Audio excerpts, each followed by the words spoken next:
এটার নাম দিয়েছেন কি? সোলার বিরিয়ানি। আচ্ছা, এই যে দূর দূরান্ত থেকে মানুষ কেন ছুটে আসে এখানে? আসে আমাদের বুটটা খাইতে অনেক মজা, তাছাড়া সরষের তেল দিয়ে পাক করি, 12 পদ মশলা দিয়ে ঘি সহ, তার জন্য মানে অনেক দূরের থেকে কাস্টমার আসে।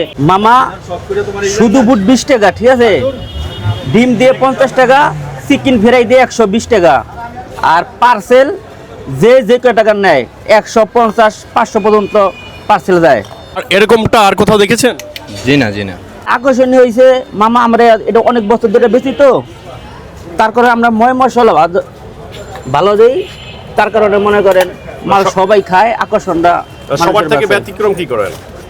সবাই তো এটা সরষের তেল দিয়ে তৈরি করি, 12 পদ মশলা দিই, তার জন্য অন্য বুটের থেকে এটা খাইতে খুবই টেস্ট, মজা। ভাই, এটা প্রস্তুত করতে আপনার কতটা সময় লাগে আর কি? কখন থেকে শুরু করেন? এটা রাত 3টার থেকে শুরু করি, 3টাতে 6টা 6:30 বেজে যায়। তারপরে দোকান আসেন কখন? দোকান লয়ে আইতে 10টা, মাল কমপ্লিট হইতে 10:30টা। আচ্ছা, যেদিন আপনি আসেন না এরকমটা দিনে আপনাকে কি খোঁজে কিনা এখানে আসে? হ্যাঁ, অনেকে খোঁজে। শুক্র শনিবার আসি না, শুক্র শনিবার সরকারি বন্ধ তো, ওই সরকারি বন্ধ হইলে মানুষজন কম হয়, এই কারণে সরকারি বন্ধের দিন আসি না। এই যে বড় বাড়িতে ডিম দিয়ে 50 টাকা।